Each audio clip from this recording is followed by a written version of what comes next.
Welcome to the Professor Nick Show, where each week I bring in a guest and we talk about anything business related, whether it's marketing or finance or entrepreneurship.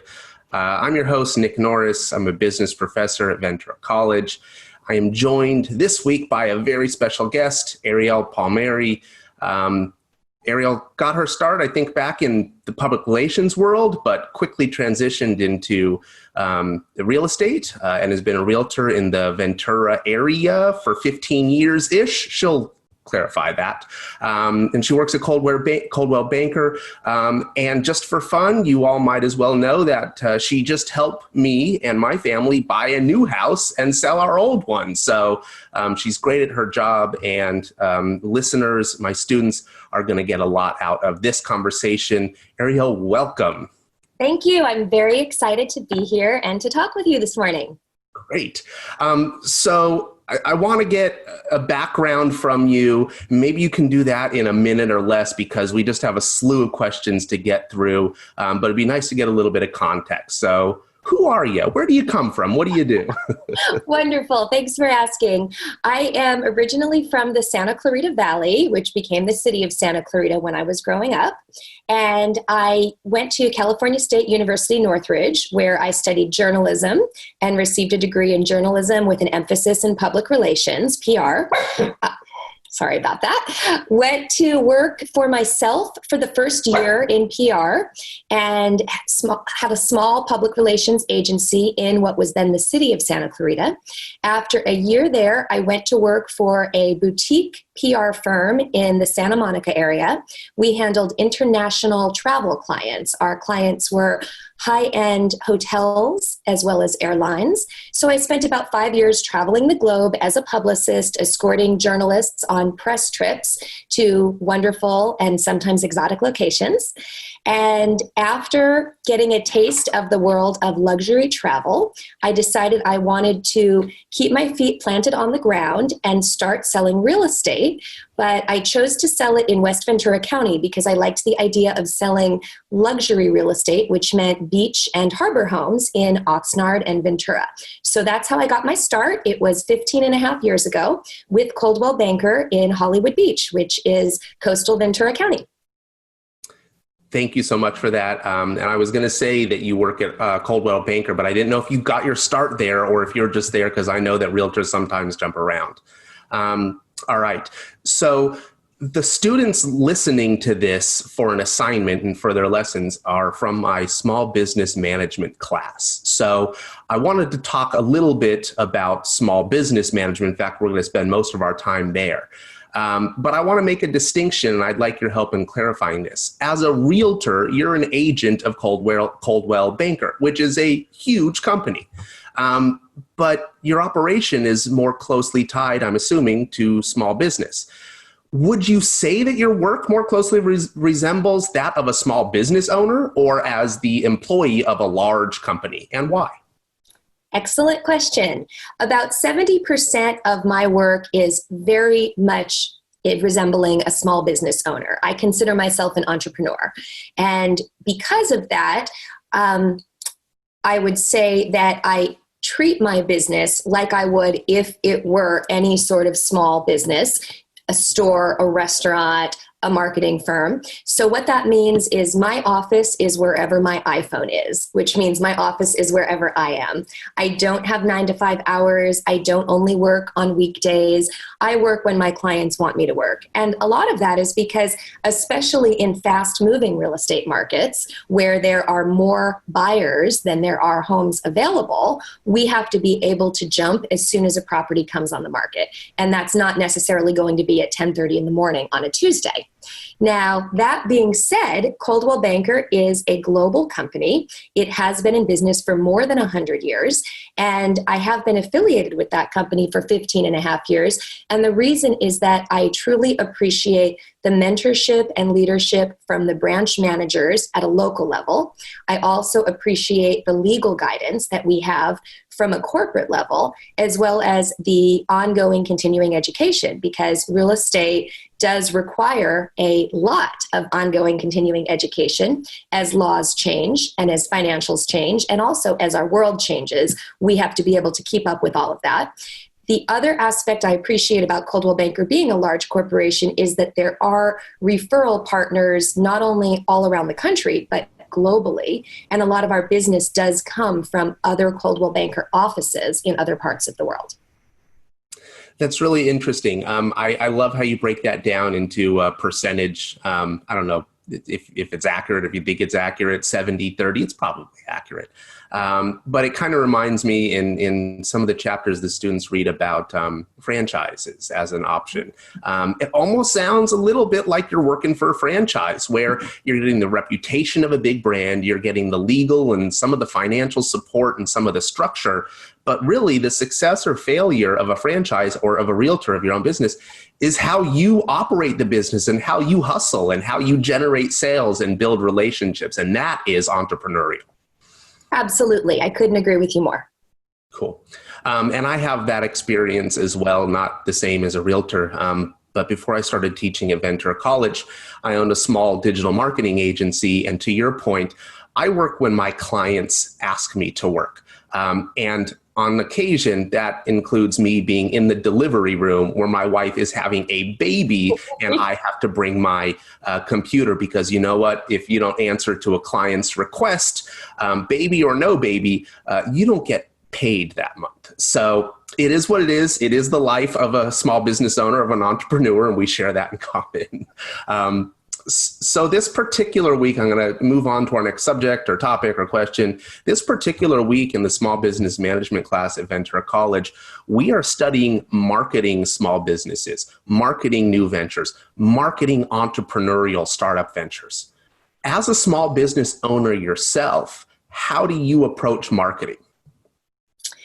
Well, I think that honestly, everything I do has a marketing aspect to it, but it's not that I'm sitting here calculating how can I turn this into marketing. It's very organic. Returning phone calls in a timely manner, always treating every client and every colleague with respect, problem solving, finding a way through. All of that is marketing because all of that is excellent customer service, which builds that referral base and that repeat customer base. So I think that is very, very critical. I think another thing that's important for all entrepreneurs is to share your progress without being boastful, but to let your clients know that you're there and you're thinking of them. So an example of this would be if I'm working with a client and we're looking for a very specific house in a very specific neighborhood and there is nothing for that client, I will at least follow up and say, just want to let you know, I went on 2 Zoom networking meetings this week. I announced what we were looking for. I sent letters to the neighborhood. Haven't heard anything yet, but you are top of mind. I am trying to find you a home. If I have your home, If I have your home listed and nobody's calling on it, I'm going to do the same thing. Just checking in. Here's what I've done this week to get eyes on your home. And I think it's important to let people know in any business that you haven't forgotten about them. So don't just follow up when you have the answer that they're looking for, but let them know you are seeking that answer. So that would be the first part. And then in terms of traditional marketing, as I shared with you, I have a PR background, I have a journalism background. I believe that journalism, PR, as well as traditional advertising all have a place. So in real estate, on the PR side, I do often look for story angles. And if I find that there is a story that should be told, I love to pitch stories to the local media. So I do have a relationship with the local media, and I don't do it for self-serving purposes. I do it if there is a story that should be told, and if I can be of service and of help to that journalist in preparing that story. When we were early in the pandemic, I believe it was mid-April, we had just been told that realtors were essential and therefore we could start to show real estate again, but we had to do it virtually. And the way that we sold real estate completely changed for buyers and sellers. But we wanted people to know that if you needed to move, you still could sell your house. If you needed to find a home, you still could buy one. And there were ways to do it. We brought that story to the local newspaper, the Ventura County Star, and a really wonderful article resulted from it where the journalist interviewed both buyers and sellers, as well as a handful of realtors who were working in this new normal. And I think what that did is it let other sellers and buyers know that it was okay to want to continue on with their life and make a move, even though we were all told to stay at home. There were safe ways to do it. So that was an aspect of PR, but I would say it often can commingle with marketing. In addition to that, we do believe in the traditional print advertising. We advertise locally and regionally. We do television advertorials that run in the Santa Barbara and Los Angeles markets on Saturdays and Sundays. We sold your home before it even ran, but I still ran it just in case. We use a lot of Google ads where we have pop-ups that come on by zip code, depending on if we're marketing a particular house or if we're marketing our services as buyer's agents or listing agents. And I often get screenshots sent to me from clients, friends, colleagues saying, you follow me everywhere. I'm looking at a recipe and here you are. I'm on a dating site and here you are. I don't know if I want to be there, but people say that they see our ads frequently. And another example of this would be organically talking about real estate with people, not for the sake of trying to sell them something, but just because it's an interesting topic. And as a result of that, we have sold property to our daughter's doctors, our daughter's dentists, our CPA, our insurance agent, our cleaning lady and her entire family. We've sold to 6 members of her family. And we also have helped the AT&T repair person buy and sell a home.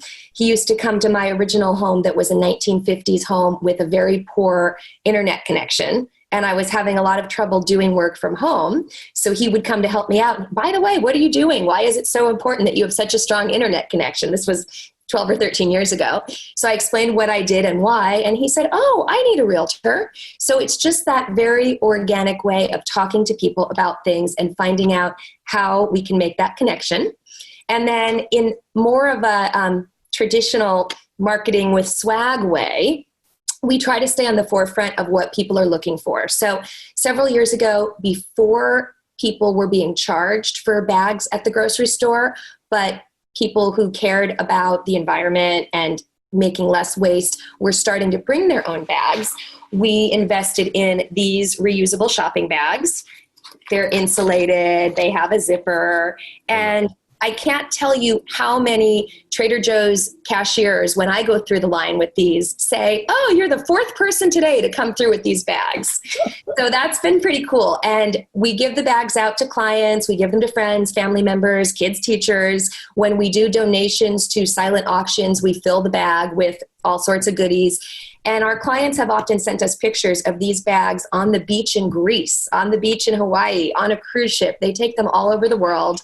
We recently got these bags as well. These ones fold up into themselves. So I have a few people who say, I need more of those bags. I like to keep them in the glove box, in the purse. And then in February, when it became more and more apparent that COVID was an issue, we invested in an order of 1,000 miniature hand sanitizers that are branded. Our goal originally was to give them out at open houses, but then open houses were stopped. So instead, I placed a box of them in front of my house with a sign that said, delivery drivers, help yourself to hand sanitizer. And, you know, it all went. So I feel good about that. And now we just make sure that we have it available in case anybody else needs a hand sanitizer. Whew. That's awesome. That was quite the answer. I mean, you almost took away my next 5 questions with that one answer, but I'm going to press you on some of them anyways. Okay. I will say that I appreciate, first of all, everything you said was great, but what I really appreciate is your focus on marketing as sales and your tactics on keeping up with people and being apprised of what's going on in the marketplace and acknowledging that you are a salesperson. And I learned in business school all those years ago that the richest people in the world, the people that have the most success, are salespeople. Think back in history. Think about Bill Gates. Actually, Bill Gates was a genius. But think more about Steve Jobs. Steve Jobs was not the tech genius in that relationship at Apple. Wozniak was. Steve Jobs was a brilliant salesman. And so for ultimate success, whether you're Mark Cuban or Richard Branson or any of these other folks, it's all about sales, and acknowledging that you're a salesperson will help give you a little bit of confidence. So I appreciate that you focused on that one. Thank you very much. You only mentioned Google Ads. And by the way, not only do you guys do a great job with Google Ads, but you apparently have your retargeting pixels integrated into the back end, because those ads follow me around everywhere as well. What other, so small business management, especially when it comes to marketing, is all about being lean. It's about spending less money than your big competitors, and taking advantage of the free or inexpensive tools. And it's in this day and age, in the 21st century, in the year 2020, a lot of those tools are digital or social in nature. So you mentioned Google Ads. Are there any other digital tools or social media marketing tools that you use to your advantage? Absolutely. So you touched on two important things there. I realized early on that I was never going to compete financially with major websites like Realtor.com, Zillow, Redfin as a tool for people to search for real estate. Instead, I realized that my personal business website is essentially an online portfolio where people can view beautiful photography of my existing listings, and more importantly, they can see what I've sold, read reviews about me, and if they care, read my bio. So after a period of a couple of years of spending money on search engine optimization to try to drive strangers to my site, I stopped spending money there and realized that my site is not for strangers. My site is for people who already know about me, who potentially are going to do some additional background research. So I stopped spending money on SEO because in my case, that's not where the business was coming from. Google Ads is extremely important. I use Facebook in a very positive way. I know that Facebook can be controversial. There's a lot of negative energy on Facebook. There's a lot of here's what I had for dinner on Facebook. But what I have found is that by being active on Facebook first, as a mom, as a pet owner, as a community member, as a wife, I have a community of people who know and trust me on Facebook. Then when I have a new listing I'm really excited about, I share it on Facebook. And then those people who know and trust me might have an interest in it or might share it with their friends, family members, or neighbors. When we have a home that we sell or a family who we help get into a home, with their permission, we congratulate them on Facebook. And if possible, we share a photograph. And what that does is it lets people know we're successful. We are helping people meet their goals of home ownership or of selling a home, and we're excited about what we're doing. I learned a long time ago, people like to work with successful people. So if I'm on Facebook saying, I don't have anything to do, I need clients, who do you know who I can help? They're not going to think about me. But if I'm on Facebook saying, look at this great listing I'm so excited we just took. Look at this photo shoot. What a great place to be. Look at this family. We're so happy we helped them into a home. That's when people say, okay, this is an agent, this is a team who we want to work with and who we want to refer our friends and family to. So I use Facebook, again, very organically in that way, and it has led to a lot of business. I should use Instagram more. I don't use it enough as far as what marketing gurus have told me I should be doing. Honestly, I'm on LinkedIn. I don't really use it for networking of our listings, but I do network with other realtors as well as with other people who I went to journalism school and who I've crossed paths with over the years with. I am not on TikTok, although I understand it is something that is helping a lot of people in their business become successful. So I think that we all have room to grow and to learn, but for me, the Google Ads, how I use my website, and what I do on Facebook seems to be beneficial. Brilliant. I love it. And if you ever get into commercial real estate, then maybe you jump headfirst into LinkedIn. But otherwise, it sounds like you've got a good equation going on there. That's fantastic. Look, all this is going to apply to my social media marketing class as well. Folks, you might get this podcast twice. Great. Okay, so next question. And I can probably deduce a bunch of the answers from this based simply on what you just said about where your audience is. But do you have a target audience? And if so, what does your ideal customer look like? So the really interesting thing about real estate is that because of the networking that we do virtually through social media, as well as through in-person events where we go to trainings in Las Vegas, in New York, in parts of Southern California. We know realtors all over the country, if not globally. So in theory, my target audience is anybody who wants to buy or sell a home, because if we can't help that person, we can refer them to realtors all across the country and all across the world. That said, locally, our target audience for people we will actually work with and help them find a home, list their home to sell, would be people in Ventura, Oxnard, Camarillo, Port Hueneme, Carpinteria. We do occasionally go to Montecito. We occasionally go to Santa Barbara, Ojai as well. We occasionally work in Thousand Oaks, Moore Park, Simi Valley. And they say you should only sell what you know. Because I grew up in Santa Clarita, we will on occasion go to Santa Clarita to list or help buyers find homes there. That's great. Thank you for sharing that. So we definitely have this distinction between local target audience and national or regional or international, because I know Coldwell Baker is international as well. We go deeper into target audience more in the social media marketing and the marketing classes, but it is a part of the small business management class as well. Okay, the next question I have for you is something that I think you and I are both excited about, because you and I have exchanged dialogue about this several times over the past couple of months. And I'm a big networker, and I see a huge value in playing matchmaker, not relationship matchmaker, like, oh, I set these two friends up on a date, but business matchmaker, connecting people that need something and people that supply something.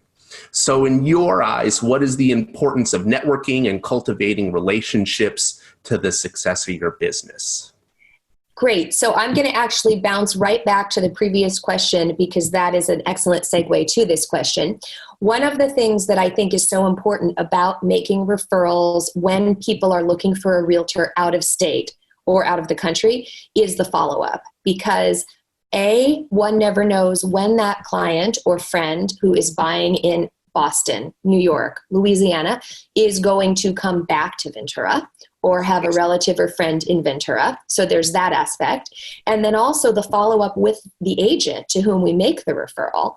I've become very tight with some of the realtors, for lack of a better term, with some of the realtors I've referred close family members to over the years, because even though they've been the agent to run with it, the family member has asked me to still be involved. So I've become close with the other agent, and as a result, I've had some agents to whom we've referred business back and forth for 15 years. So I think that is a really important entry point to talking about referrals in general, supporting other business people. I think being a connector and supporting other business people is so important. I think that reaching out to that other business person and either saying, can you take on this? May I refer you this person who is looking for X? Do you have time to take it on? Are you looking for more business? I think that's a great way to start. If you don't do that and you simply make the referral, I think letting the person know either by a text, email, or phone call, oh, just so you know, I think you're the best insurance agent in town. I just referred my client to you. Then at least they know, because the client might have so much going on. He or she may not say when they contact that insurance person, oh, by the way, I was referred by so-and-so. So I think it's important to let them know that. And the other part is this. What if the person who you give the referral to doesn't end up going to your source? It's still nice for your source to know you've referred them. It lets them know that you're thinking of them, that you think they are good at what they do. And in turn, they may think of you the next time they're asked to refer somebody. So I think it's very important to make the referral, to follow up with the person you've referred, and also to follow up with the person you've given that referral to say, did you ever connect with the X person I referred to you? Did you feel satisfied? Were they helpful? And if they say, actually, I called them 3 times and I never heard back, well, then that's red flag for me. Okay, don't refer that person anymore. Or check in with that person. Hey, is everything okay? You usually always respond. And my client called you 3 times and didn't hear back. I just want to make sure you're all right. That's fantastic. And I think it goes a little bit to what you were saying before, and it made me think, one of my approaches to networking and sales and referrals is you kind of reap what you sow. If you put out there good, positive things, you'll eventually get them back in return. And what I think is important when it comes to cultivating relationships, building your network, making referrals, is that you give without asking for something in return, right? Hey, I've got a guy that can do this for you. Hey, I've got a gal that can do this for you. You're not asking for business. It's implied, though, that you're building a relationship that is strong and can last for a long time. And so that's the indirect benefit, I think, to that approach. But you and I think, are directly in alignment with that. And in fact, you've referred me to a number of folks who I'm currently using and hiring, and business commerce is happening as a result of us knowing each other, and I appreciate that. Excellent. So you briefly mentioned this before, and I had said I was going to press you on a couple of things. This is top of mind for a lot of students and local business people right now. How has COVID changed your business in particular? So what an unexpected turn in our world that has shaken us all to our core. But I do think that it has made many people take a very, very hard look at their business life, their personal life, their priorities. And in real estate, I actually think there has been a lot of good to come of it. And what I say by that is real estate is an industry one of the few industries where realtors up until recently were encouraged to meet strangers and put strangers in their cars and take strangers with them to vacant houses. And from a realtor's safety perspective, that's really not smart business. Right. So where real estate has been impacted by COVID is that we now have very strict protocol that we follow. We are only showing properties to serious buyers. These serious buyers have proven that they have the means to purchase the home, either by a pre-approval letter or proof of cash to make the purchase. They've provided their first names, their last names, and they've signed a form saying that, to their knowledge, they are not ill, and they will release from liability sellers and brokers if they become ill. And they have agreed to wear masks, not touch anything, not bring children into the house. So they're following the protocol, and I find that those are steps that have really helped, for lack of a better term, sort through the people who were just casual home lookers and those who were really serious, motivated, ready to go. This, I believe, is safer for the realtors. I believe it's also safer for the home sellers who are opening up the doors to their home and now exposing their children, their pets, their privacy to random strangers. So by knowing that these random strangers are approved buyers and have taken the time to sign off, to me, it's much safer for all parties. As far as it goes for sellers, people who are actually living in a home are now opening themselves up, as we've said, by having people look at the home. So I don't think we have the sellers who are looking to test the market anymore. I think if people are putting their home on the market, they are serious, they are motivated, and they are pricing accordingly. Now, the other aspect that leads to all of this are interest rates. Interest rates are so incredibly low now that it has caused buyers to come out of the woodwork to buy property.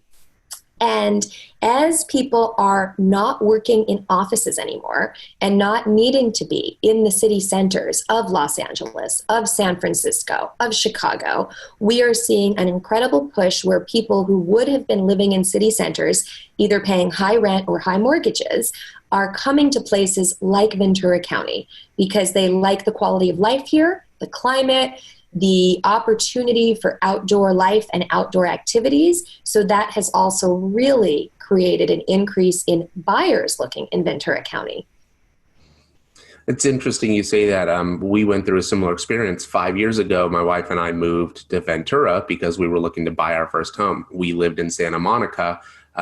It's just unrealistic to look at a single family home or even a condo for a reasonable price in the area. It's ridiculous. For those of you that don't believe me, go onto realtor.com and type in the Santa Monica area and tell me what you find.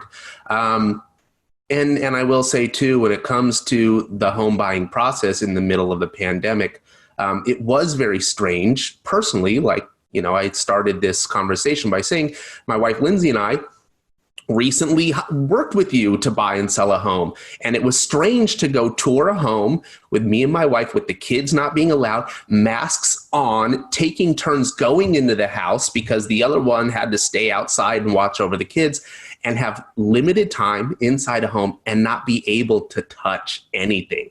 And now we're looking to spend how much money on a home that I saw for all of 15 minutes one time. It just is a really unique experience, but I do have to say I appreciate all of the safety precautions that you took during this process, especially when you were showing my home to strangers.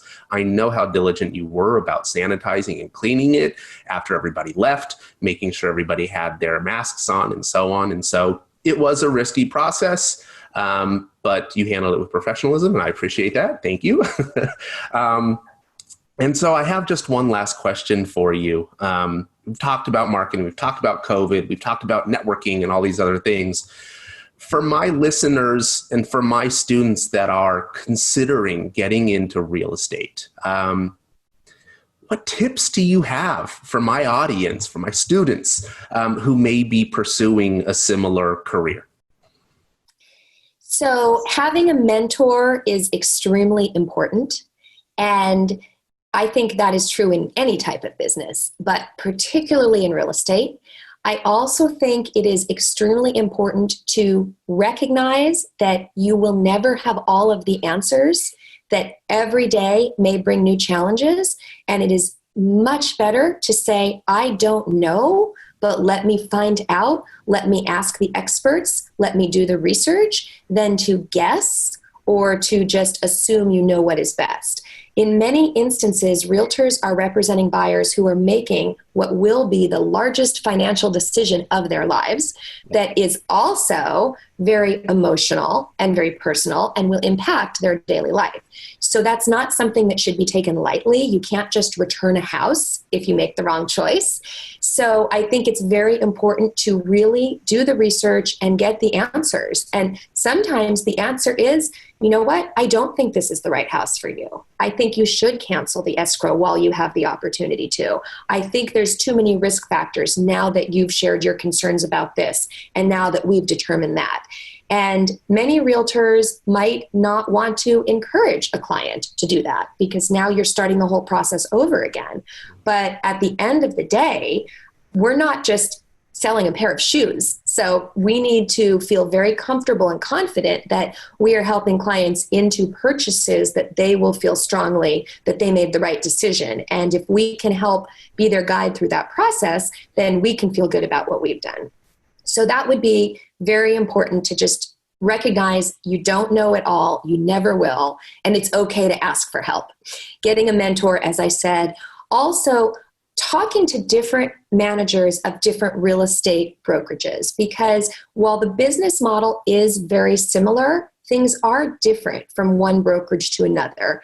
And for me, the reason I've stayed with Coldwell Banker for 15 and a half years is, as I said, because of the training, the accessibility and knowledge of the branch managers, the legal support, the continuing education, as well as the referral opportunities globally. I think it's really important that people look at all of that to decide what is important to them if this is a business they're going to launch into. I would be happy to be a resource for anybody. I'm sure you'll provide my contact information if they would like it. And my final point that I didn't make earlier, but I want to say now is, I think real estate, like many businesses, is competitive.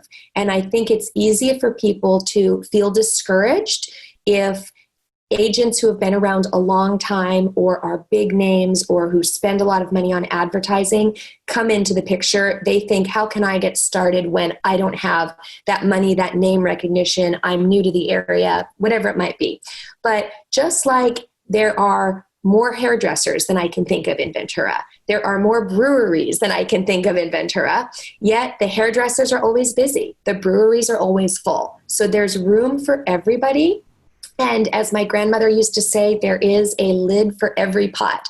So there is a fit out there. And I think being appreciative, keeping doors open, and also not having feelings hurt if you don't get the listing, if you don't get to work with the buyer. Every conversation you have with somebody is an opportunity. If they don't select you, it's wonderful if you can find out why and use that feedback to improve next time if it was anything you actually did that caused them to not choose you. But also keeping the door open, because only because they didn't choose you doesn't mean that they wouldn't refer you to somebody else or that they wouldn't want to work with you in the future. So staying very positive, I think, is really important for any entrepreneur, and trying to not take it personally if they don't choose you, but instead even being positive with that outcome and looking at the feedback on how you can change it for the future. Brilliant. I mean, those are just great words of wisdom. And for young professionals trying to get into any industry, I think that is very relevant. So thank you for sharing. Okay, I think that's all we have time for this week. I greatly appreciate you joining me. Before we go, can you share with folks, how can we find you online? Website, hashtag Ariel, what's the best way to get to you? Sure. The best way to find us is my team name, which is Ariel and Karen. I will spell that ArielAndKaren.com. And may I give out my phone number as well? You like. Okay. I am reachable by phone, 805-746-2070. No spam, please. But if I can help your listeners, I am very happy to. Thank you so much. That's so generous and wonderful. I appreciate it again. I appreciate all your time. I'm sure you and I will be in touch soon, as we still have things going on here on the side with the sale. But in the meantime, thanks for your time. Ladies and gentlemen, thanks for listening. We'll be back next week with another guest. I'm not sure it'll be better than Ariel, but I'll do my best. Everybody have a great week, and I'll see you soon. Thank you.